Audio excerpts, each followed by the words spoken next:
We were pretty famous back in high school.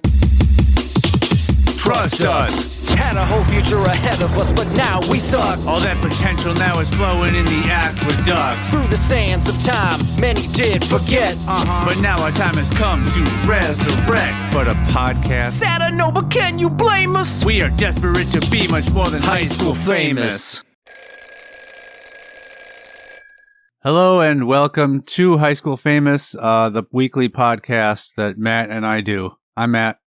No, you're not. You know why? What? You know why I think I said that? No. I hope Because you always know. do the intro. Yeah. Because you always do the intro and it always ends with I'm Matt. So I think since I was doing the intro, I was just sort of mimicking what you do. Oh, so you said that not even intentionally? Yeah, I just slipped out. It was Because it seemed very like that's It what was you more were like planning on doing, but just like, and I'm at. no, it was more like I was reading lines and I just read your okay. name because that's what was printed there. You know. Sounds good. So Well, yeah. he's Sean and I'm Matt. yeah, that's true. Yep. So we typically do a bad news segment at the top of the show. Yeah. But we're not going to this time. No, we said screw that. Yeah. It's you know, I think it deserves a break. Yeah. So, and I thought it'd be a clever way to sort of summarize that is that if we're typically doing bad news, then no news is good news. Right. It's kind of funny because one time when I was having trouble coming up with a bad news segment, I literally, that's what I wanted to like write for you. Did I just say no Like, news is that good was news? And gonna that's be it? like, well, it was either going to be that or it was going to be like, no news is good news. So here's my news. And then you would have started telling about like a ridiculous story again. Oh, I see. But Okay. but that or that, yeah, that would have been an option of you just saying no news is good news and then just not saying anything after that. That's it. Yeah. That's a really good way to fill time. Oh yeah, I mean, it's no worse than this. Yeah. Yeah, so you know, that's how it is.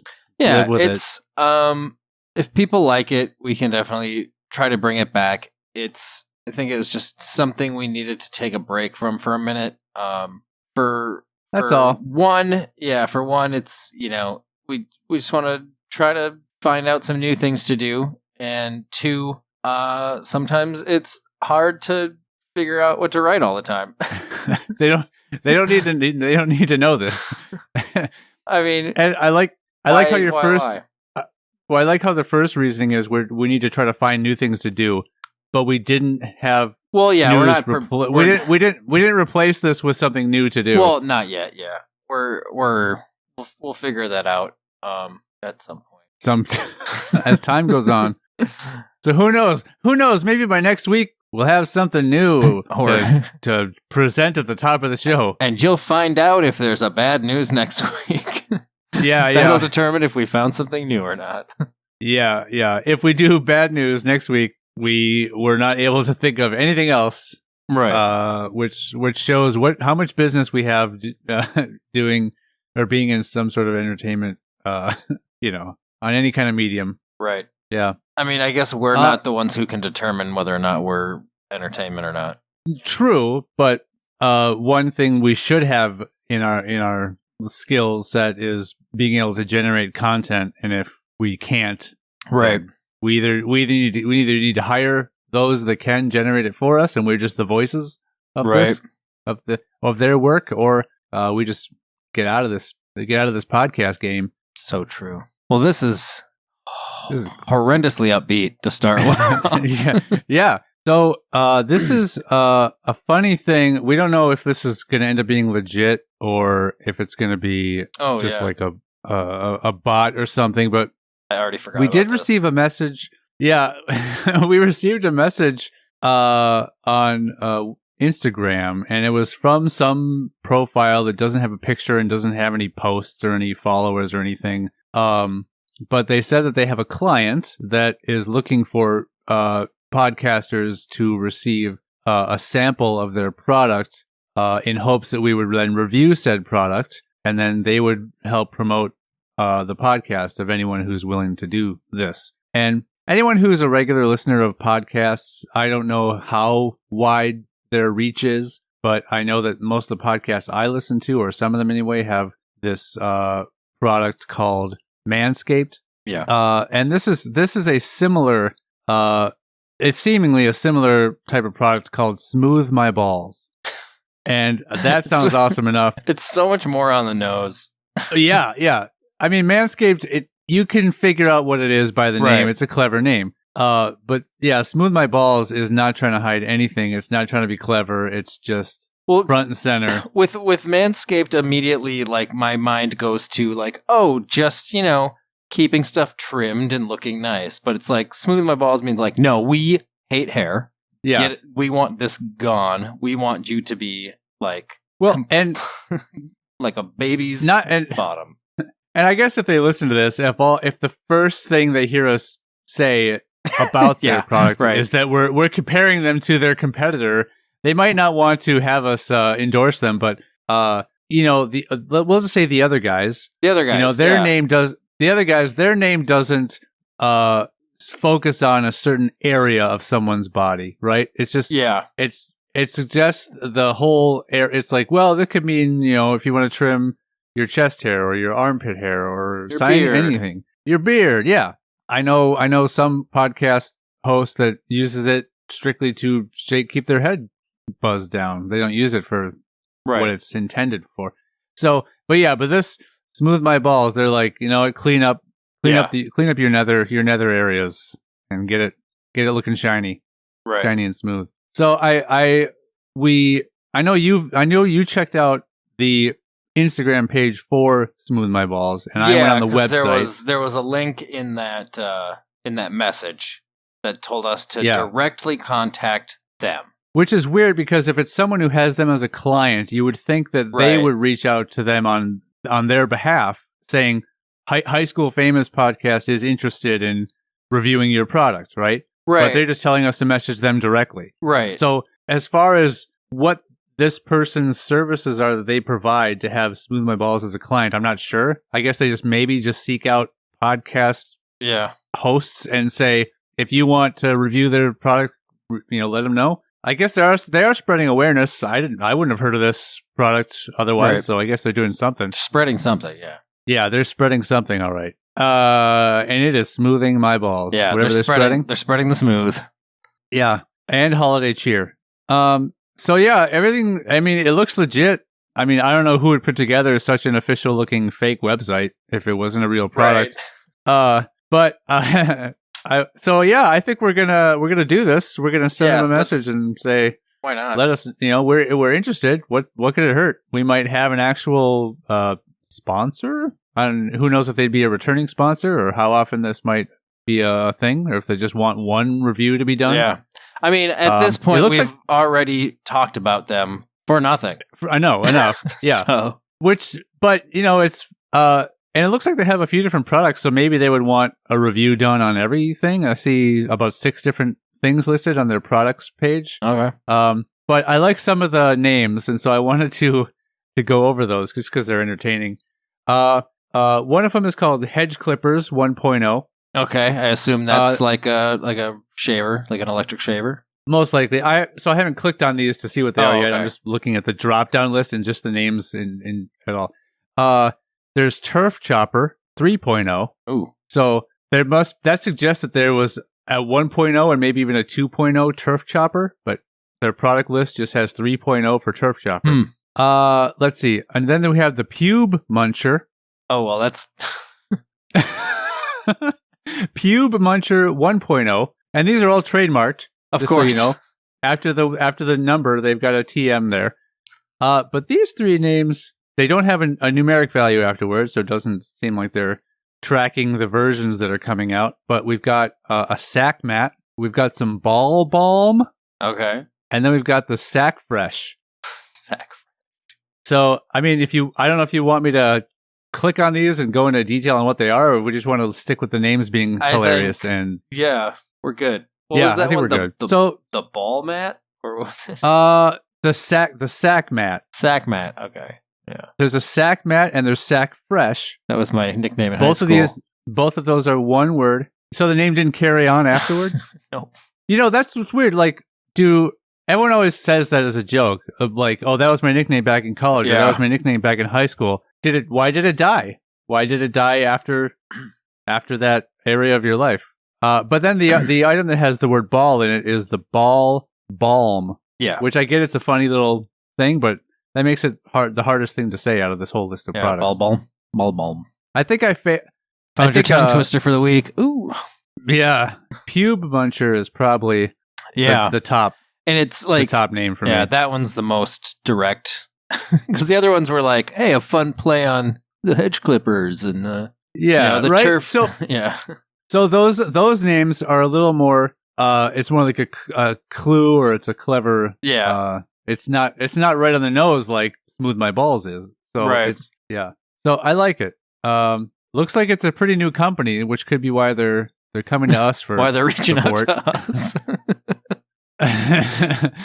So it looks like it was founded in 20. It just says founded in 2020. Oh wow. Okay. Yeah, so it's pretty. It's a year old, if not less than a year old. I'm not. It doesn't specify, any point of that year. So, I think we're gonna go ahead and reach out to these guys. Yeah, why not? I mean, if they want to send us product to review, I'm fine with it. Yeah. And I don't know if this will turn into just we review the product and tell about our experience on another episode, or if we become someone that they purchase. They might. Yeah, I mean, they might want to purchase ad space. Hey, why not? Yeah, and from us too. If they like what we say. If we give them a horrible review, they might say, "Well, never mind. Thank you for your business and take care." And man, Sean, do I look forward to having a conversation with you about trimming my privates. Have you thought that part of it through? I have not. I did not think about that part. No. No. When we're gonna have to. So this could work out. One of two ways. They could send each of us a kit, right? Or they could maybe just send one, because maybe they're like, we're not going to give out 2 kits for this one podcast. Maybe we're just going to send one. So maybe it's only one person that's going to get to use it. So then, if that's the case, you and I could decide beforehand which one of us wants to have it, and so we'll figure that out. I have a feeling you're going to want me to have it. But the funny thing is I want you to have it, because for some reason I feel like it's way more uncomfortable for you to tell me about it than me it is to tell you about it. Well, I don't know. I mean, I know that I've not had a conversation about that with anyone before, so. It's like you're insinuating that I constantly have conversations like that about with other people. Well, you've already said that. I'm not sure if it's just because of who you are and who I am, but you've already said that you're probably way more comfortable talking about it than I am. So, I don't know what that tells I don't know what that tells everybody. You could tell us what it tells everybody, but I'm going to guess that you're not going to. Oh, I just don't get weirded out about kind of anything. I can literally talk, because you even just the other week you were talking about not wanting to think about any sort of weird anniversaries your parents might be having, because it might insinuate that you would be talking about your parents doing things to each other, where I've had many of conversations with people about my parents doing things to each other. Why do you have those conversations? I guess it's not really conversations, but I've made jokes about it before, and it doesn't bother me. Well, maybe making a joke is one thing. Now, do you have these conversations with your parents? I've definitely said things to my mom. I know I've said to her, at least because I'm the third child, I said, well, that means you and Dad have had sex at least 3 times. And I'm sure that was a moment of pride for them, because they were concerned about your skills in math, and maybe this was proving to everyone that you have what it takes to pass remedial first grade math. I do. I have what it takes. Now, how long would you have? I wonder what would have happened if you were wrong, like if you gave the wrong number. They would have been like, "Oh, geez." Yeah. They'd be like, "Well, all right. Well, there's something we never told you." Oh, like what? Oh, I honestly, my brain was going one way with that, and I kind of lost track of what I was why that was funny. I suppose I suppose we didn't. Yeah, because if you're wrong in that it's less than like if 3 I said times, like I could be adopted or one of. you could be adopted. But looking at your family, you're not adopted. Either you're adopted or all 3 of you are adopted, and you're all from the same family originally. We're all from the same because litter. There's no denying that you guys are all related. Why? What does that even mean? The Schlegel appearance, the genes, you all look the same.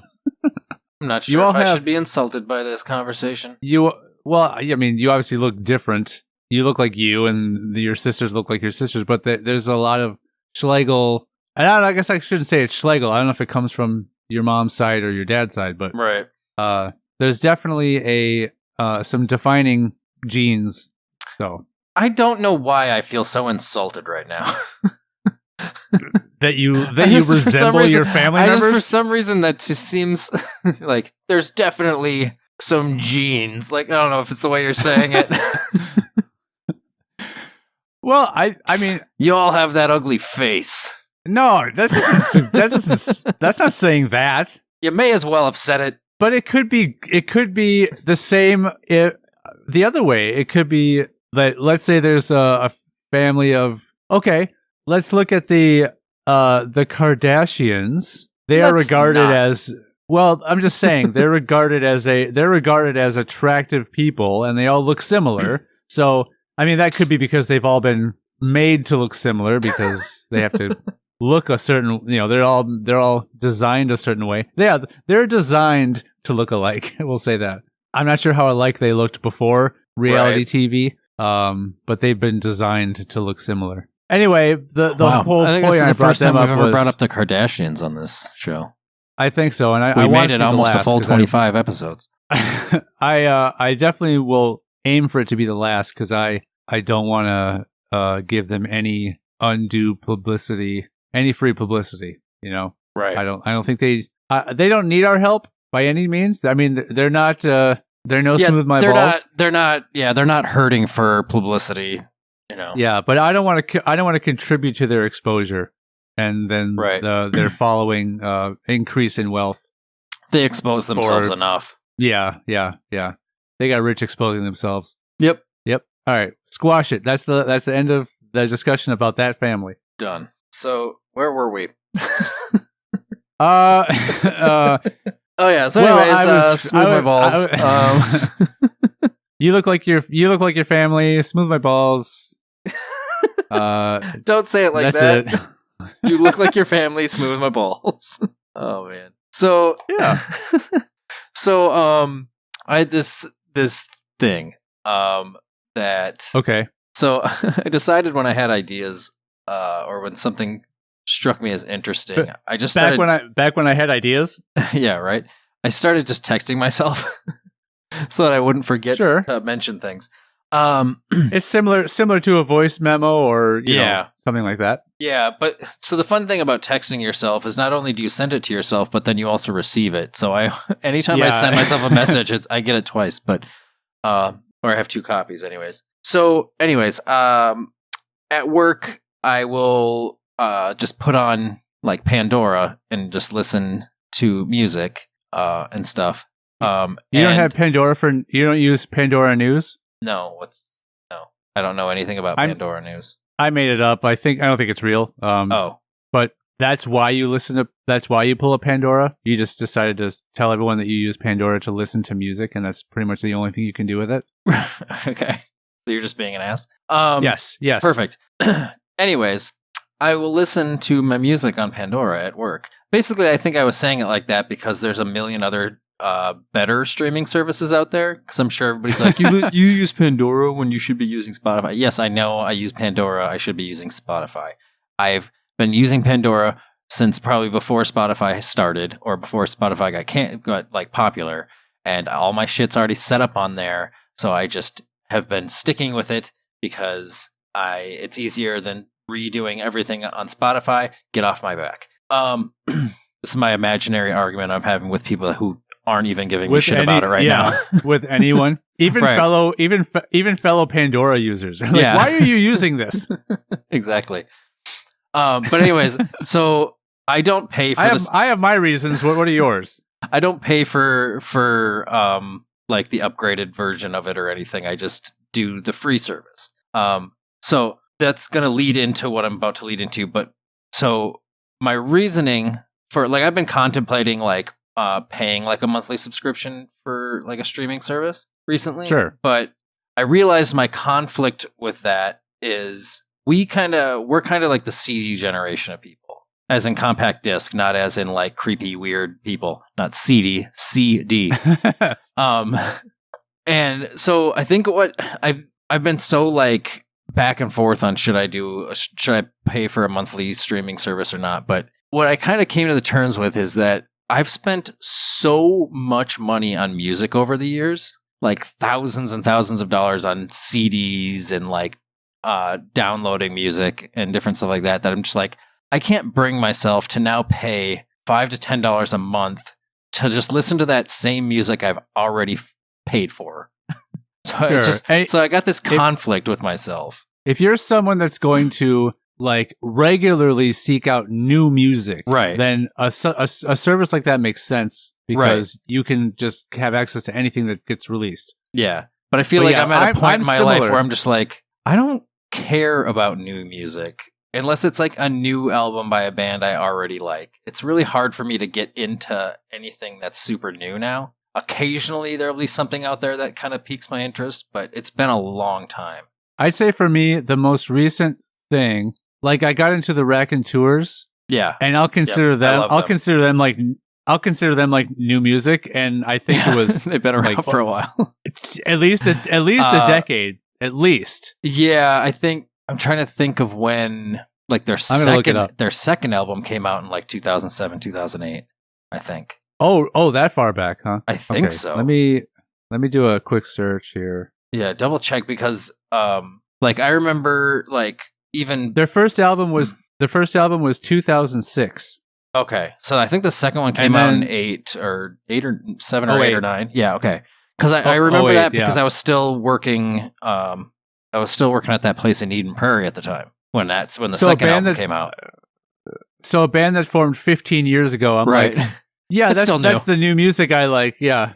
Well, it's like, yeah, I did that with like Silver Sun Pickups. Their first album came out in 2007. Well, their first full length album came out in 2007. And that to me at that time was like kind of, you know, I hadn't been like picking up new bands for a long time. So it's like, well, in 2007, when did you get into that group? Was it when that album came out, or was it after? It was when their first full length album had like kind of just come out. Because that was, so I remember at that time I still had cable TV, so I would occasionally throw MTV on in the morning just to like listen to whatever was coming on. So their single "Lazy Eye" had come out, and I was like, "Oh, this song's kind of fun and catchy." So I went and bought that album, and I love that album. Actually, I think that song is probably my least favorite song on the album, to be honest. But it was the song that made me buy the album. That seems to be how a lot of bands, like a lot of musicians, kind of work too. It's just like the single becomes kind of the song that you're not as fond of. Yeah, it's got to fit in this box to get a lot of airplay, radio play. Yeah. So that's what they do. Yeah, it was like the first Perfect Circle album, and Judith was kind of that like, oh, what an awesome song. And then you listen to the rest of the album, you're like, well, this song kind of stands out kind of by itself. And yeah, it's a good song, but I kind of like and appreciate the rest of the album in a completely different way. But I'm typically someone who will end up not liking how much everyone loves the singles. So it makes me like the singles even less. So I usually am more of a deeper cut. I like some of the deeper cut songs more than the popular ones, almost always. So all of that being more interesting. All of that being said, that's the reason I don't pay for a streaming service. And since I don't pay for a streaming service, I hear the commercials that come up. So the whole point of what I was trying to talk about is this stupid commercial that keeps coming up on Pandora for Redfin, the website. It's the house website, or you can purchase property on it or whatever. And, basically, the commercial is talking about how like you can get a viewing like super fast. Like if you go on redfin.com or whatever, you can you can sign up and you can go and view a like new property super quick or whatever. And the guy says, like a cheetah driving a sports car fast. So, What? 2 problems with that. 1, logically, cheetah can't drive a sports car. Therefore, Right. the sports car isn't going anywhere. It's not fast. A cheetah is just going to lay down in the backseat of a sports car or claw its way out. Or Claw its whatever. way out because it's terrified. Second thought process behind that. In an alternate universe where a cheetah can drive a sports car, it doesn't matter how fast the cheetah is. The sports car can only go so fast. I was just going to say, a cheetah can't drive a sports car any faster than anybody else can drive a sports car. A cheetah can only drive a sports car as fast as a sports car can go. So every time I hear that, it just irritates the hell out of me because I'm just like, the cheetah's speed has nothing to do with the car's speed. And I literally have like an internal like argument with the guy on the radio every single time. It just irritates me every time I hear that commercial. It's like the people that oppose you for using Pandora instead of a superior streaming service. Yeah, I'm constantly just having arguments with no one inside of my head. You're imagining what people would say to you for those man, things. I do that all the time. I seriously do that all the time.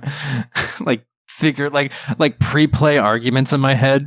Like when I see that person, it's going to be like this, and then they say that, and then I'm going to say this right back at them, and then you go and actually talk to that person. It's just like a cordial conversation. Yeah. Now, I'm curious how this company is achieving this, because getting a showing at a property, it's all typically based on when the agent is available to show it, and also when the current owners are able to vacate their property to allow the showing to happen. So how can they promise to be any faster than anybody else? I might be misrepresenting what the commercial is, because the only thing the only thing that's ever popped out in my head about that commercial is that stupid line. So I don't really. Well, you know what? It's one of those things where I don't pay attention to it until that line comes up, and I'm just like, oh, every time. Here's what they did. They answered that question in their ad. Do you know how? How? They are the cheetah in the sports car. Oh. They're claiming to be faster, but it's impossible to be faster than everybody else. They are the cheetah in that sports car. So anyone who falls for this, they're seeking dumb people, really, who's going to fall for that and that comparison. Like, wow, a cheetah driving a sports car, that's super fast. Let's use them to buy a house. Why is it anytime somebody like, and you're not the only person guilty of this, but anytime somebody's like mimicking what a dumb person sounds like, it's always a Southern accent. Here's what I come back to you with. Why are you assuming that was a Southern accent? What was it? If not, you are discriminating. Are you discriminating people from the South? Because maybe I was doing a very poor. Yeah, name another part of the world that has that. I was doing American accent. I was doing the British royal family, and I just did a bad job. But you heard it as a Southern accent, and then you assumed that I was using that to represent dumb people. So this is on you. I can't help you with your interpretation of my accent and how you associated that with being a dumb person. If anybody would like to send complaints to Sean, please email us at highschoolfamous@gmail.com. So yeah, Sean. So yeah, that was my thing. That was the thing that I wanted to bring up. I knew it wasn't going to take up a ton of time, but I knew you'd at least get my logic behind that of just how irritating that is. And someone came up with that. First of all, they take a bunch of ideas. Yep. For their ads, and someone came up with that, and that was the one that was sort of chosen as the best one to use. Let's describe something as being fast. Oh, what's an option that we had? Like something doing something, and you combine those two things, and it's like super fast. Yeah. That's like when you have pheasant riding a rocket. No, that's stupid. That's why I don't get when they have a racing game where you're racing cars, right? And one of the characters is Sonic the Hedgehog, right? Like Sonic outside of the car is going to be way faster. Why? I know you're doing it because Sonic is a popular character and it's going to sell the game, but Sonic in a car makes no sense. Yeah, Sonic Racing or whatever. Was that a game? Like yeah, it was a cash grab off of like Mario Kart, right? They were trying to get another. Yeah. like they do with like Diddy Kong Racing and like a bunch of other right versions if of that any of crap. those you take the existing IP out of their original Right. game type and put it in a racing game, or what's the Dr. Mario, right? It's kind of like a Tetris-y type of a game or something where you have to match up. Yeah. So yeah, it's like put this popular character in different types of games so that they sell. That's all it is. Yeah, I always have problems with stuff like that because I think with like, for instance, like Mario Party, I think I always had complaints because I would always play as the character Boo, and then things would happen to me, and I would always bitch about the fact that he's a ghost, and it shouldn't affect me in any way. Yeah. Oh, I forgot about that. I forgot all about that. Like anything that involved you like stepping on something that like triggered something. It's just like, I'm a ghost. Like that shouldn't affect me. And also I should be able to go through walls. Like all this different stuff. Okay. Here's the sad thing about that. You're letting that get to you. Oh no, I just always at all. I just always love to complain about stuff like that because it's stupid. Right, but the second part is you could easily just not play as that character and then not run into those aggravations during the game. I wasn't truly aggravated, Sean. Sometimes Sometimes I just like to do that and then complain about the fact that things shouldn't affect certain characters in certain ways. But it's like it's a game. It's a dumb game. It's obviously all the characters are going to be affected the same way. So I suppose in the world of Mario Party, instead of sometimes, you like to do that every time. Much you said like, you always play as Boo. Much like life, I make the same joke every single time. Yeah. Because to me, no matter what, the joke never gets old. Yep. But to everyone else, as long as and if your only goal in being a comedic person is to entertain yourself, then you're a success. All right. And you keep on keeping on with that approach.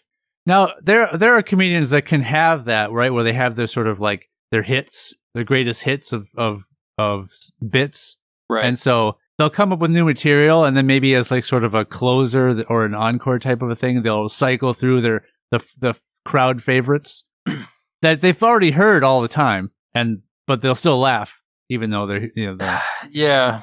So that's where you could be, is all I'm saying. Right. Anyway, do we? So yeah, that's it. Cheetah driving a sports car. Cheetah driving a sports car. I mean, thought you. Yeah. What do you think you could come up with? Do you think you could come up with a better line? Of two fast things getting melded together, but one that would make sense. Right, so that would actually enhance the speed. A different fast like creature option. There are plenty of birds. I mean, you can even just do something of like. You could still have it be a cheetah, but don't force the cheetah to actually do anything that it can't do. Yeah. Like if it's like a cheetah on a like at the airport, what are those like flat moving conveyor belts? The walkways. Yeah. That would be extra fast. It would. Because the thing that you add to the cheetah has to enhance its own ability to go fast. Right. If you were to say something like even like you strap a rocket to a cheetah, it's still bound by whatever speed the rocket can go. The cheetah's not going to make the rocket go faster because it's a cheetah. You could say something even lame. It's lame, but it still makes more sense. Is it like it's like watching a cheetah video on fast forward because the cheetah's going its actual speed, but you're fast forwarding the footage of it. So yeah, I think on a moving walkway, a cheetah on a moving walkway would be like the only way to actually make it get to its destination quicker. Yeah. That's it. I mean, because anything else you do is either going to slow the cheetah down or it's going to make it go faster than it. The cheetah coupled with the speedy vehicle is not going to equal a greater speed for both of them. Right. So if it's a boat, if it's a rocket, if it's a plane, if it's a car, you're going the speed of whatever that vehicle is. If it's a cheetah just running, it's a cheetah running. So you have to, the only thing you can do is manipulate the ground it's running on and make that move forward as well. Right. I know I'm just repeating basically what you said, only lengthier, so it's not adding to the point, but I'm still doing it. It's like, what's his name? The director who did the Planet of the Apes movie. What's his fucking name? Edward Scissorhands and... Tim Burton? Yeah. I was thinking when they did the Planet of the Apes, when they were making the apes run really fast, they were dragging like tarps behind vehicles and they were like running on the tarps. I think they did the similar thing with I could have probably referenced a better movie with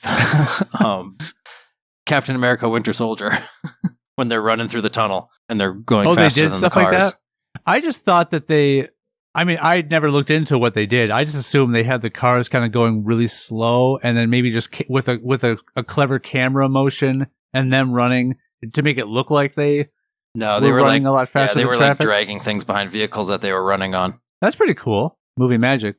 Speaking of movies, do we want to get into this movie? Yeah, we were talking earlier today and you wanted to mention a big spoilers alert for anybody. Yeah. If we talk about that or if we just want to talk about the original. But Sean just recently watched the new Mortal Kombat movie. Did you rewatch it again today? I did. Okay. I watched, yeah. So I saw the new Mortal Kombat movie, so we're going to give a spoiler alert on this. So 5, 4, 3, 2, 1. So I saw it at the drive-in, which turned out to be pretty dark. It was hard to see a lot of things. So when I rewatched it today at home on HBO Max, it it was a lot more clear and I could tell what was going on a lot. But how well do you remember the 1995 Mortal Kombat movie? Probably slightly better than I should. I haven't watched that movie in a long time. So I guess the problem that a lot of like hardcore fans had with that movie, aside from probably many other things, was that the way that Scorpion and Sub-Zero were very underplayed. They were just sort of these henchmen of Shang Tsung in a way, right? And he even mentions that in the movie. He said they're the deadliest of enemies, but they're under my command, so I control them. So they're just sort of established as they're just going to be my henchmen. They're not going to be who they really are. So they try. They're his ringers, basically, to like make everything go in his favor. He can make people fight them, and they will definitely die. So I know they tried to specifically sort of rectify that in this movie, and they wanted to have Sub-Zero and Scorpion get their just like they wanted them to shine in the movie, right? So they do this. I'm not sure how much you've seen. I know the trailer's out there. Then I know they also released like an opening scene that you can watch. Well, the opening scene starts off in it's Japan in like 1600. It's like 1619 or some year, sometime in the 1600s. And Scorpion shows up to kill the guy. I forget his character's name, but the guy who ends up being Scorpion. So Sub-Zero shows up to kill him because he's the last of this bloodline. Okay. And he doesn't say why he's killing this bloodline. He just says, "Oh, you're the last one, and I'm going to get you now." I'm going to get you. So, yeah. So, it was a pretty cool opening scene. That was, and I should look up, I started looking up, remember how I said I was going to prepare more and look up who played who, and I didn't do that really, but people can do that on their own. Yeah, but the guy who plays Scorpion he's a pretty well-known actor, and his name is Hiroyuki Sanada. Okay. He is in The Last Samurai with Tom Cruise. I recognized him from the trailer. Yeah, so the fighting scenes with him at the beginning are probably the coolest in the movie. Okay. And that's pretty sad. So for those who are not aware, Mortal Kombat is a game. It's a fighting game that came out in the 90s, and it's all about this big tournament between all the realms. And once one realm wins, I'm not sure if it's just Earth Realm and Outer Realm or whatever, the Outworld, if there's others involved. But either way, when one realm wins 10 consecutive tournaments, of which there is only one tournament a generation, then once they win 10 consecutive tournaments, they can then invade that realm and take over. They're allowed to do that. That's how Mortal Kombat tournament works. They're just allowed to. But they have to do 10 in a row. They have to win 10 in a row. So if they win 9 in a row and then the other guys win 1, it's like, nope, we got to go another 9 generations to see if you guys get to do us. Yeah. Do us. And so the original movie in the 90s was all about, this tournament's coming up and we need to defend Earth. And like Johnny Cage's character is there for no because reason. He doesn't really, he doesn't know why. Yeah.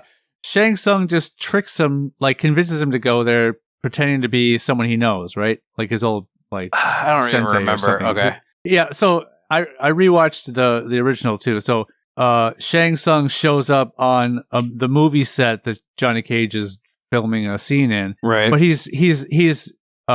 he appears as someone that must have trained Johnny Cage because Johnny Cage approaches him and says, "Master somebody." Okay. Like he recognizes him. He's like, "You want to prove the critics that you're not a fake and you really know martial arts? Do this tournament and everyone will know you're real, the real deal." And so he just does it. So here's what's problematic with all of this, right? So Shang Tsung is the one, he's recruiting these people, but really he wants them to lose so he can invade. Why is he going out and finding like the best fighters? Why doesn't he just go find some crappy people?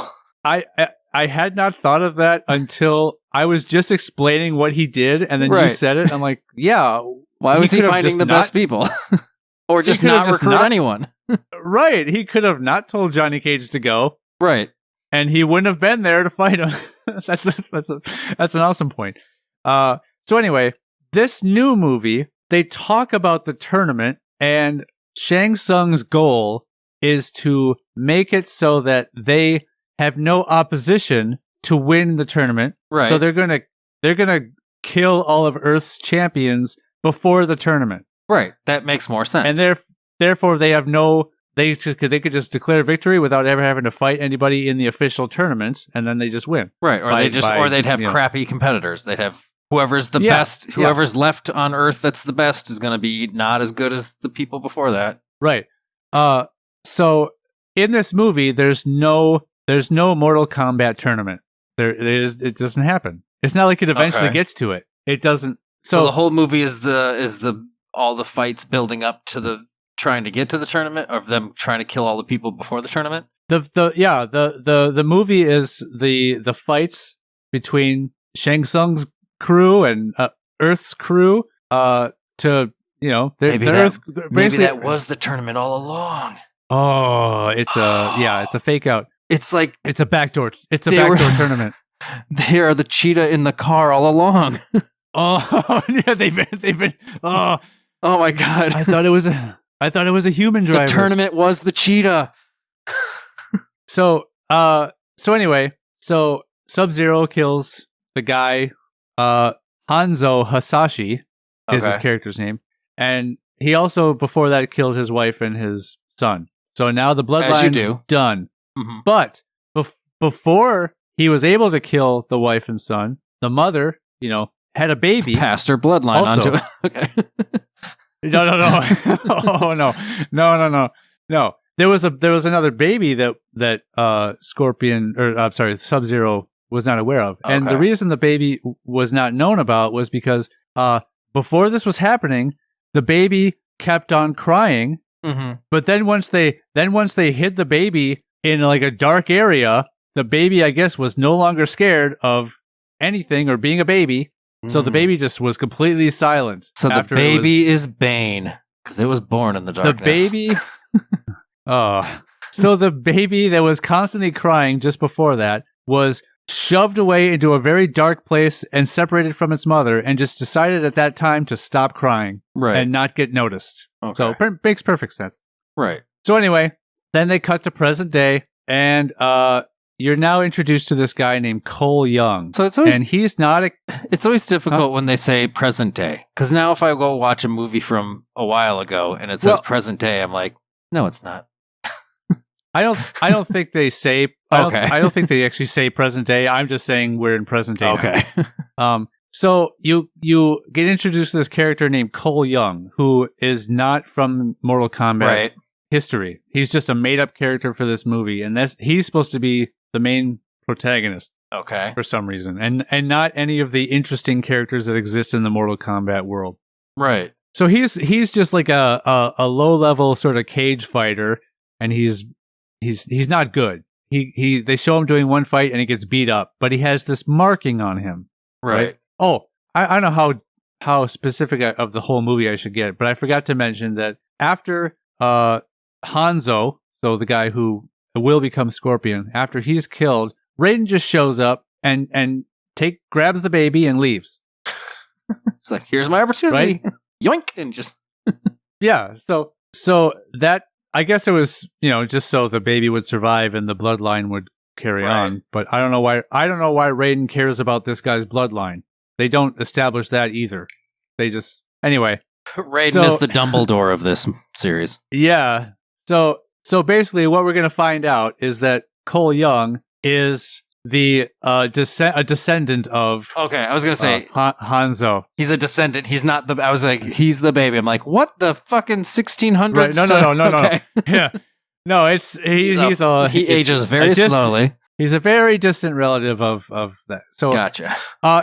If you're one of the chosen one to defend Earth in the Mortal Kombat tournament, you have this marking. You have this marking on you, and it looks like the Mortal Kombat dragon symbol. Right. That is. It's a very strange birthmark. Yeah, and that's what he. So Hanzo had that mark, but since he died, I guess everyone in his family that got born after that also was born with the mark. Okay. So here's how you obtain a mark. You're either chosen, or if you kill someone that has a mark, you get the mark, and now you're one of Earth's champions. So this guy was definitely chosen because he sounds like he's a crap fighter and didn't kill anybody to get it. Yeah. But then why was he chosen? If he's that crappy of a fighter, why is he chosen to fight? I don't know. I think it's because he's a relative of Hanzo, and Hanzo was maybe a chosen. So anyway, this is all very sounds like loose. they maybe didn't think it all through. Yeah. So then all of a sudden, this guy watches Cole's fight and watches him lose, and the guy is Jax. Jax is from the game. He's the guy who in the second game was just a guy, but then by the third game had metal arms, and I forget why or how he had metal arms. They had to make him more interesting. Right. So anyway, he says, "Oh, that's an interesting birthmark you got there," and then I don't know why he said that, because Jax already obviously knew that he was one of the chosen one, otherwise he wouldn't have been looking for him. So anyway, you find out that Sonya and Jax are people that Jax killed someone that had that mark, and so then Jax had that mark. Okay. So then that got them to start researching what this is all about, and they find out they figure out what the tournament is, and they figure out that there are other people on Earth that would have this mark. Okay. So they're out trying to find him. Sonya does not have a mark, so she's not one of the chosen ones. So why is she looking? Well, because Jax and Sonya they worked together in special forces, and they're kind of like the Black Widow and Hawkeye of this. They're like the work friends. So come on, work buddy. Yeah. So Sub-Zero just shows up, and I don't know. They don't explain how Sub-Zero is still alive. Like he's not someone that he's still alive. They didn't explain how he's. It's apparently not mortal. He must not. He must be immortal in that he can't die naturally, like of old age. But anyway, so he shows up because he's just trying to kill the Earth champions before the tournament. So he shows up to find Cole, and then Jax is still around. Must have been following him, and then so Jax is like, "Get in my truck, and I'm gonna stay back, and I'm gonna try to get this guy. You go to this address and look for Sonya Blade. She's gonna tell you all about it." Right. Anyway, so then you have this scene where Jax fights Sub-Zero, and I'm sure you saw this part in the trailer. Yeah, but this is freezes his arms and his arms and rips him off. It's pretty cool. So then they give him some future technology arms. Yeah, so I'll get into that too. I'll stop. I should slow down and not just tell the whole movie story. I don't care. So plus we've already warned runtime of this. We've warned spoilers. But no, just for runtime of this episode. Right. But and if we want to do any comparison to the original, I should just burn through this. So he meets Sonya. She tells her the whole thing of what they found out. This is what we've learned about this tournament. You must be a chosen one, blah, blah, blah. Someone else who's the chosen one that she's kind of got locked up in tied to a chair is Kano. Okay. And we already know they have a history. At this point, Kano's just a guy. Okay. Like he doesn't have like the metal. He's not yet Cyclops from X-Men. Yeah, right. So what happens? Oh, so Reptile is sent by Shang Tsung to go after these guys. Okay. And in this movie, Reptile is literally just a giant lizard that is fighting you. So they take out Reptile, he's gone, and then like, we gotta get out of here, and they want to find Raiden's temple, which is like the old training ground for these tournaments. Okay. And Sonya's like, no one knows where Raiden's temple is. No one in the world knows. And then Kano's like, Raiden I know knows. where it is. Oh, of course. Well, Raiden knows, but Kano's like, I know where it is. I used to run guns there all the time, and the locals wouldn't shut up about it. So clearly a lot of people know where Raiden's temple is. So just immediately deflates her whole like, nobody knows, but we're gonna find it. Like, I know. And all these people know. I know, and a lot. Yeah, exactly. So I will set this up, and from what I've heard of other people reviewing this movie, Kano is the best part of this movie. Like, he's the only character that has any like personality, and he's hilarious, and it's funny because Cole should be the guy that needs to be explained what the tournament is because he's just brought into this, right? But Kano's the one who's the character that's like asking all the questions. So it's like, who's who? Anyway, it's like they don't know what to do with these characters too. Yeah. So they hop on a plane to fly to where this temple is, and they the three of them. So you got Cole, Sonya, and Kano. They jump out of the plane with parachutes, and for some reason, why is that always the thing? Like, you can never. There's nowhere you can ever get to by just traveling there. You always have to jump out of planes in movies to like get anywhere. Well, and another trope is, here's the dumb thing, is that they're always dropped off miles and miles from where the place actually is. Right. If you're going to parachute in, just parachute the F in. Yes. I could understand if it's a place where it's like, well, there's nowhere to land here safely, so we have to drop you off back here. But these guys jumped out of the plane, and the plane never touched ground again. So it's like, right. They could have gone 10 more kilometers and jumped out there. Right. But no. It's just like padding the movie's runtime. BS. It's padding the movie's runtime, but here's what it also is. It's giving the characters a moment where they're just walking in the desert and they have time to talk and explain things, kind of a thing. Yeah, it's just another exposition dump after exposition dump. Yep. Right. So all of a sudden they're walking, and all of a sudden another man walks up to them and sees them from far away, and it's Liu Kang. He's like, "Come on, you guys are the champions. We've been trying to gather up." I also know where Raiden's temple is. I know where I'm there. Yeah. So Sonya is the only one who doesn't know where Raiden's temple is. Pretty much. She's never once tried to look it up on Google Maps. Yeah. It's clearly posted. So I know. I mean, you can look at Google Earth and see an overhead shot of it. Yeah. And even Street View, I bet. Yeah. It's on the website. The address is right there. She just never looked. Yeah. It says foreclosure. You can find it on whatever that realtor site that you have a commercial it's for. On Redfin. You can get a tour of it real fast. Yeah, Raiden's Temple, real fast. Yeah, like a cheetah in a sports car fast. Yeah, like super crazy fast. So, a sports car getting dropped from an airplane 10 kilometers away. Yeah. So he takes them to the temple, and then they all train. So, but they also find out that she then sees that Jax is there. So Liu Kang says, "I've been trying to gather Earth's champions." So who's there? You got Liu Kang, right? You have Sonya, you have Kano, and you have this guy Cole Young. And Sonya shouldn't even be there, right? So Sonya shouldn't even be there. You're right. So he's out. Liu Kang's been out trying to gather Earth's champions for the tournament. He didn't go out and get any of them. They all showed up. Right. And he's like, "Oh, there you are. Perfect. I've been looking nowhere for you." Right. But he did bring one. He brought Jax. And because he said, by the time I found Jax, it was too late. And so he's there, and they're searching all the other realms for the technology to fix his arms. So he found Jax, and all the other champions were in a very close proximity to Jax. Right. And he didn't find any of them. He just brought Jax. They were super elusive. So, they put on these metal arms for Jax, and they're looking like a little scrawny, right? Okay. They're looking like just sort of, they don't look like big arms that are made of metal, and they looks like the inner workings of a metal arm, I guess. Okay. Right? You just have a couple rods and some hinges and stuff. So he's like, oh, this isn't me. So anyway. I better work these out.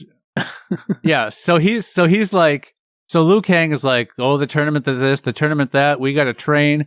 And so they're training, and he explains that all the champions have inside them this, I think it's called an araka, or some kind of word like that. Some sort of magical thing. It's an inner power, right? Yeah. And you have to get it out of you through something, some test or something. You know? Okay. You have to test your might? Sort of. Hey. He explains how he got his. There was some guy who had the mark, and he ended up killing the guy with the mark. And so then he got the mark. Liu Kang got the mark, and then he got his. He got his power. I made a mental note of what it was called before this, and now I'm screwing it up. But anyway, so now they're like, "How am I going to get my power?" So they're doing various training, and then Kano gets his power, and he's like, "Oh, I knew I'd be first. You guys suck." And then so I'm normally a bad guy. So anyway, fast forward, they all get their stuff. Yep. And at some point, Shang Tsung just shows up with some of his cronies, and they're starting to say like, "Hey, well, we're just going to kill you all before the tournament, so that we don't have to have a tournament and we win." Yeah. And so they're all fighting, getting a verbal argument with each other, and right. So they're all fighting, and all the Earth's heroes aren't trained well yet, so they're all awful, and they're all getting beat up. And then Raiden shows up. Oh, at one point, Kung Lao just appears. Mm-hmm. Right? You remember who Kung Lao is? Yeah, I believe so. Yeah. He's got the hat with the sharp edges that he throws at people. So he's cousins of Liu Kang. The odd job of... Yeah. Okay. And so at some point, Kung Lao gets killed. Okay. Right? In all these fights. But then after that, Raiden shows up and takes all the good guys away to a place where Shang Tsung's people can't follow. Right. It's like, why did you wait until after this? Yeah, why is your place here where everyone can find it? Why is your temple not in this place? Yeah. Why is your temple here where clearly everyone knows where it is? Yeah. And it should have been this place where nobody can get to. Right. So so stupid. So Kano's power obviously is his eye can now shoot a red laser out of it. Right. Here's what I don't get about Jax's power. Because before this started, he was a dude with regular human arms. Then he got it's a weird way to describe somebody. Right. Then he got his arms ripped off, and now he's got these puny, barely functioning metal arms. Right. He at one point Sonya's like crushed by a rock, and so he's like trying really hard to lift the rock, but these arms aren't strong enough. And so then his arms get more metal and more like arms, and they're bigger and stronger for no reason. So his power that he got from maybe fear of Sonya dying or his effort to save her life gives him stronger metal arms. So it's like if his arms never got ripped off, what was his power gonna be? Would it just have been stronger human arms? I don't know. Or would his arms would have just ended up turning into metal at that point? He's just like, well, this was a big waste of time. Because if the whole thing is like that he becomes super strong, right? None of the rest of his body is increased at all. He's just his metal arms got bigger and more like regular arms.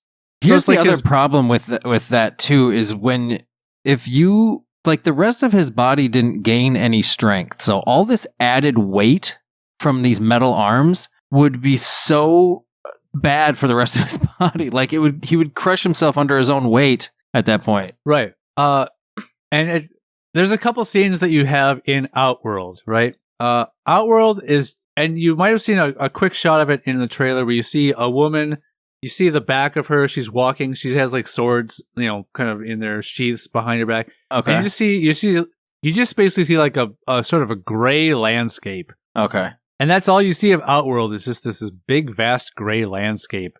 There's nothing interesting it just looks very boring and dull. Well, Outworld in the original movie just looked like a trashy, burnt down town, so. Oh, it did?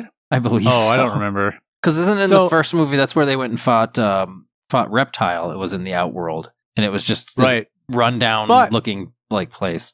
Right, but there was also a lot of cool statues, and there was a lot of areas that it sort of had like Outworld's version of solar powered driveway lights that those lights that line your driveway.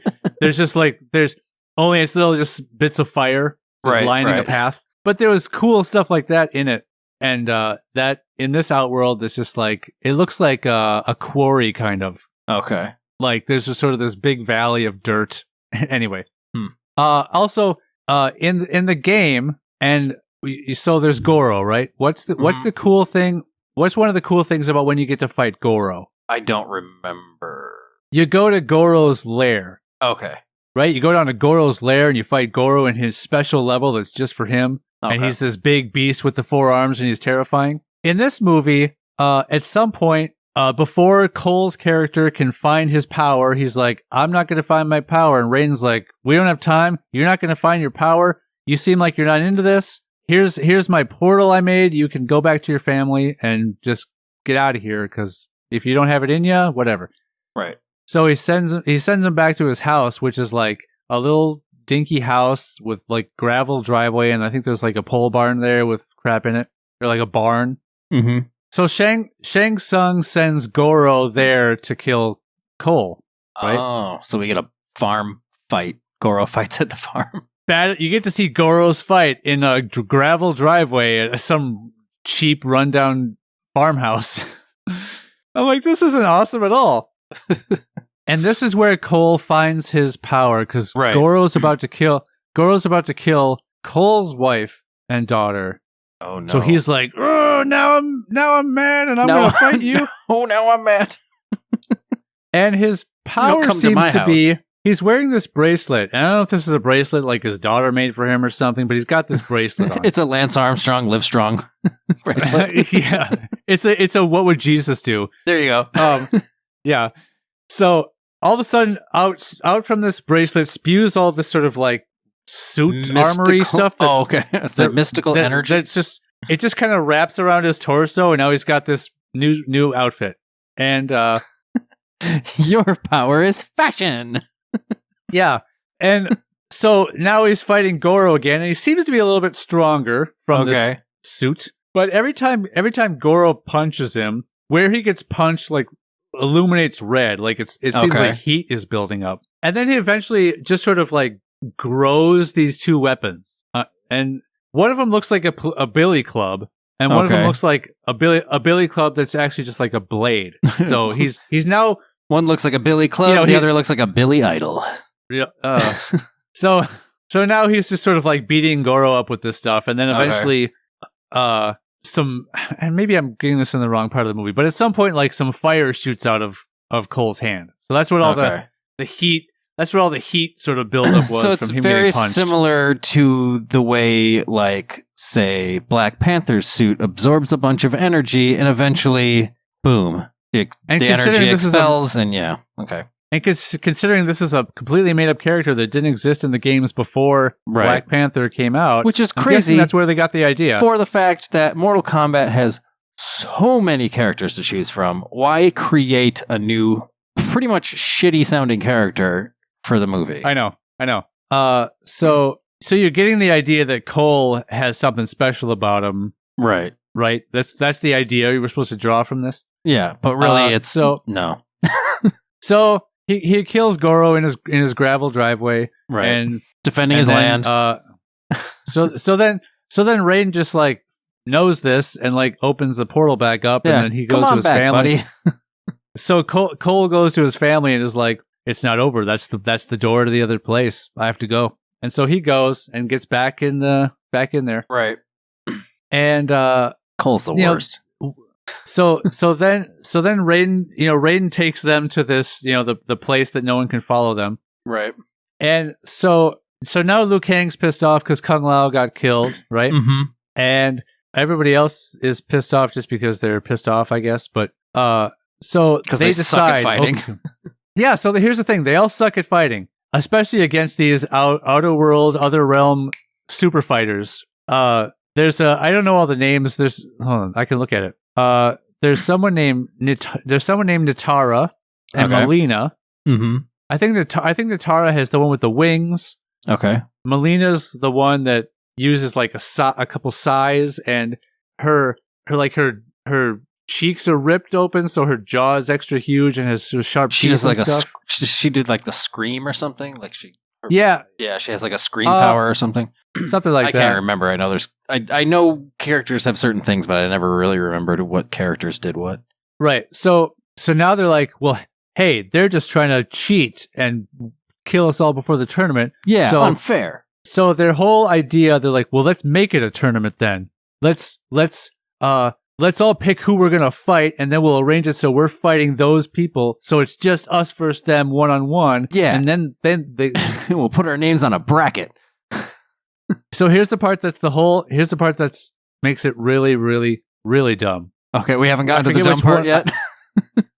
I forget which one of them, but one of the characters goes, Raiden, you can transport anybody anywhere you want to, right? And he's like, yeah. So he transports all the good guys where they're going to be to fight the bad guys, and then he transports all the bad guys to those exact spots. So he can put the bad guys wherever he wants to, whenever he wants. So when they're showing up to be like, we're going to take you on and fight you so there's no tournament, Raiden could have just sent them all away, but he didn't. God, now Cole isn't the worst anymore. Raiden's the worst. Raiden is so dumb in this. I mean, that's the thing, is like Raiden's always been like the most powerful character all the time. And the only reason he like could fight in the tournament was because he chose to make himself mortal so that he could fight in Mortal Kombat. And yeah, he pretty much can do anything he wants. And he always, like in all the movies, he's just the worst. Yeah, and it's clear that in the movies, they're not going with that story for Raiden. Right. He's just... Raiden never 'Cause he even jumps in says- and fights. Because he even says in this movie, I can't interfere with the tournament, and I can't... Right. You know, he's... Even though he's 'cause at one- continuously interfering. I know. And because at one point, Liu Kang says, oh, why did you let Kung Lao die? He's like, I can't... He said, my job is to protect the Earth Realm, but I can't protect every soul in it, is what he said. But yet, I can put anyone anywhere at any point. Right. And also, when all these guys are put wherever whenever all of the Shang Tsung's crew get placed, they seem like they don't seem like they're disoriented or wondering what happened. They just start walking up to fight like they knew this was going to happen. Right. Oh, also, I should point out that at one point, because he was offered a bunch of money, Kano switched sides. And he's now on the bad guys team. Good. I was going to say, Kano's usually a bad guy. What's going on here? So of course this gives Sonya Blade someone to fight, Which she still shouldn't fight if she's not. She doesn't have a mark. She shouldn't fight. But this isn't the actual tournament, so that doesn't matter. Right. Well, in that case, then, if Raiden's whole "I can't interfere" bullshit doesn't matter because it's not the actual tournament. They're just murdering people constantly. You should be able to interfere all you want. Yeah, I know. They try to establish rules, and then they're constantly breaking their own rules in the movie. But they're still whenever it would make sense, the rules are now a problem. Right. That was a major issue I had with the first movie forever. Yeah. Just like none of this works. None of it makes sense. They're breaking their own rules constantly. So it seems like now that they've all decided that they're gonna fight and do it their way, right? They're now all much better fighters, of course, and they easily beat all the the Shang Tsung's crew, of course, pretty easily. And then before that they're like, who's gonna fight Zero? Fight Sub-Zero, and they're like, we're gonna save him to the end, and we'll all do it as a team. That's not how a tournament works. Right. So before that can happen, they fight in all their fights and they're all winning. So Sonya kills Kano, and so now she's got the mark. Oh, right. Perfect. She's got so a now mark. she can officially compete. And in that instant, she also got her power. So her wrists kind of light up purple rings, and then she shoots those little rings at people. That's her power. Okay. So after that happens, Sub-Zero shows up at Cole's house and takes his wife and kid, right? And Cole's he the worst again. Yeah. So then, well, Cole had nothing to do with that. So anyway, I know, but I just still think he's the worst. So then he shows up where Cole is, and he's holding up, must be another bracelet. I bet you his daughter and he had the same bracelet or something. I must have missed that detail if they pointed that out. And he like bracelets. makes he makes the bracelet sort of freeze and break into pieces. Okay. And so he starts to go back into his that makes me so mad. So he starts to go back into his portal. And then Cole runs through the portal because he's mad. And so now it's just Cole and Sub-Zero. Okay. Right? They had a plan to everybody fight together, but now because Sub-Zero did this thing, now he's got himself in a situation where he's fighting Sub-Zero by himself. Right. And here's the thing, right? So everybody's like, yeah, we'll all fucking kill Sub-Zero, right? And then it's like, Sub-Zero's like, well, I don't like the sounds of that. So what? I'm going to pick one off at a time, like slowly. I'm going to fight Cole first, and then I'll piss another one of them off, and then fight that one. Like, eventually, Sub-Zero, you're going to, even if you kill Cole, eventually they're still all going to try to come get you. Right. So at some point, Raiden even gives Cole the blade of Hanzo, so his ancestor. Okay. Like this blade that he used to tie on a rope and swing around to people. So he's like, if you fight with this, you'll fight with the blood of Hanzo and his spirit will fight with you or something. Okay. So Cole's gonna be this guy who's fighting with the power of his ancestor, and he's gonna be the one to beat up Sub-Zero, right? Right. That's what we're thinking is gonna happen, right? Nope. It's not what's gonna happen, right? So he's fighting Sub-Zero and he's not doing too great. Scorpion shows up. Scorpion shows up. He's for like, no reason. I spent centuries in hell, and now I've come back to get my revenge on you. And I'm Scorpion now, by the way. My name's Scorpion. And so now it's Cole and Scorpion versus Sub-Zero, and they're all fighting, and it's great. And Cole, his family is like frozen in these big walls of ice, and they look lifeless, but I guess they're still alive. Right. They can survive Cryostasis. So he's eventually taking breaks from the fight here and there to try to punch the ice away so that they're free. And then of course Sub-Zero will like knock him down and stop him from doing that. So then he's got to get back to fighting Sub-Zero. Sounds like a boss battle in a video game where like it's gonna take the time to do this and like, no, we gotta stop that guy from doing that. Now come back over here and fight this guy. So at one point, Sub-Zero's down and out. He's not doing so great, and his armor is kind of tore up. So he removes his armor and he's like, I'm gonna fight you like this now. And then my armor is becoming a problem. It's protected me too well this far. And it hasn't limited my movement at all. Right. So I guess at some point, if you get hurt enough, you're like, I'm tired of this armor. I guess that's how it is. Yeah, that's how it works. Yeah. So not only am I injured, but the stuff that's protecting me, I just can't deal with it anymore. Right. So all this damage my armor took that would have been on me. Oh no. Right. I better get rid of this. So I better get rid of this so that in my wounded state, I have less protection on. Right. So then Scorpion's like, I spent centuries in hell, and the flames, I thought they would kill me or take me or make me go mad or something like that. And he's like, but I learned to control them. And that's when he does the whole I'm breathing fire at you. Right. Sub-Zero dies, and then he turns to Cole and he's like, you freed me. Vanish. He just says you freed me and then disappeared. He said like one other line. He said no. He said you freed me. Now take care of my bloodline. Disappear. So here's the problem I have with that. Right. So if this Hanzo guy, he gets killed by Sub-Zero. Yep. And gets sent to hell. Yep. He gets murdered. His whole family gets murdered. He defends himself and his family, gets killed, gets sent to hell. Well, here's my thing. So Sub-Zero has to have some kind of vendetta against Scorpion's family, right? And this clan that he was a part of. So he must have done some shady stuff. I'm sure he's killed people. That would maybe get him sent to hell once he dies. Still, there's no explanation, so we're all left to just assume.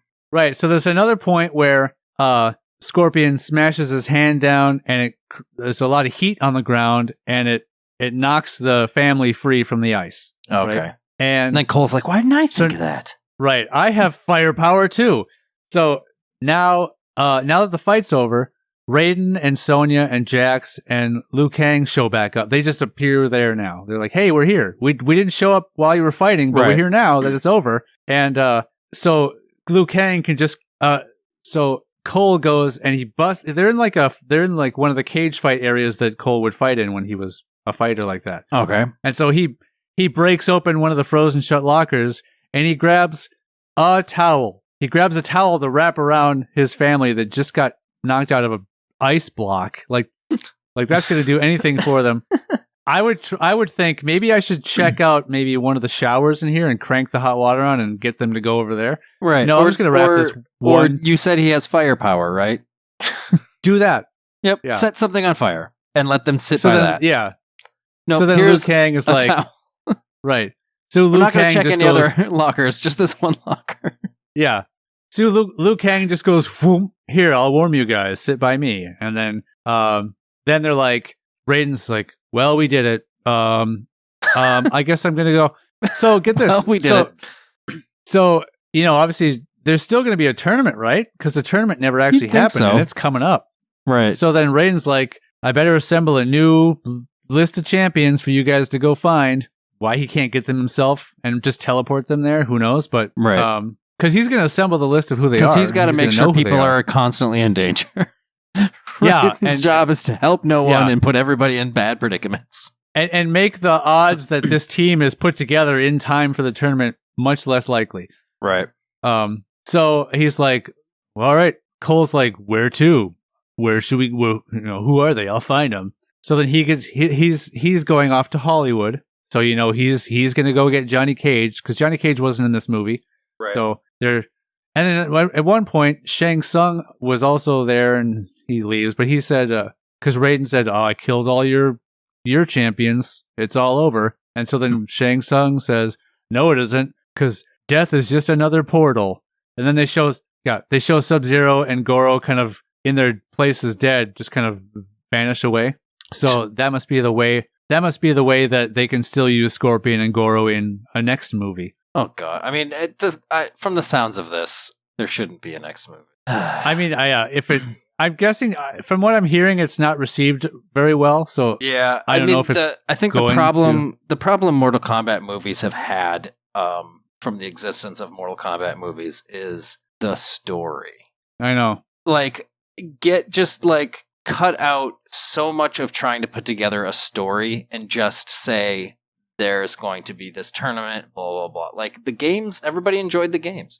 Like look at what the storyline of the games were, and then just try to stick with that a little bit, and don't go fucking all this craziness. It just makes this movies dumb. I know. Give me cool tournament fights where everyone's got a cool power and they show their powers and the fights are cool. And the stakes are high, and give that to me. That's right. All we need. Earth is in danger. We got to save Earth. Let's fight to save Earth. Right. That's all I need. So we're running a little long here. Do you want to You want to skip the tongue twister as well this time? Okay. Yeah. Yep. So yeah, breaking format a little bit here. We got no news and no established tried and true tongue twister to finish out the episode either. Nope. We're just gonna end it by saying goodbye. Goodbye, everyone.